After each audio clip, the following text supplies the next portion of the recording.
કેમ છો વાલા ભૂલકાઓ? તમે કયા ધોરણમાં ભણો છો? પહેલા ધોરણમાં. તમારે રમત રમવી છે ને? આપણે રોજ નવી રમત રમી અને નવું નવું શીખી રહ્યા છીએ. આજે પણ આપણે એક સરસ મજાની રમત રમવાની છે. તમને અહીંયા શું દેખાય છે? પેન્સિલ છે, બરાબર. આ કેટલી પેન્સિલ છે? કોણ કહેશે મને? તું કે બેટા, મેઘ. કેટલી પેન્સિલ છે? 5 પેન્સિલ છે, બરાબર. 5 છે ને? બરાબર. તો હવે આપણે એને બેલેન્સ કરવાની છે. તો જુઓ, આવી રીતે પકડી, પછી આ બે આંગળીથી પકડી, પછી આ રીતે અને આમ. થઈ ગયું ને? સરસ. હે? તો આવી રીતે આપણે પેન્સિલને બે વિદ્યાર્થીઓ આ રીતે લેશે.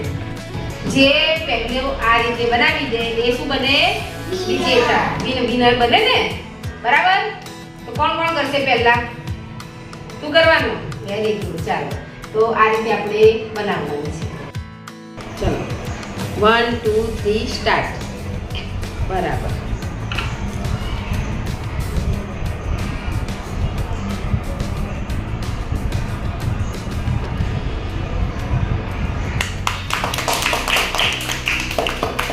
પહેલું કોણ બન્યું? તો મંથન માટે તાળી પાડો. આ રમતથી આપણને શું ફાયદો થાય? કે આપણું ધ્યાન કેન્દ્રિત થાય અને આપણે બેલેન્સ આપણા જે હાથના સ્નાયુઓ છે એ સતર્ક થાય અને આપણે બેલેન્સ રાખી શકીએ. બરાબર. એટલે આપણા અક્ષર પણ સરસ આવે, આપણે સારી રીતે લખી શકીએ, આપણા સ્નાયુઓમાં ખેંચાણ આવે, એટલે સ્નાયુ આપણા લચીલા બને. એટલે આ એક સરસ મજાની રમત આપણે રમ્યા. મજા આવી ને તમને બધાને? હા. તો આ રીતે આપણે રમત રમીશું.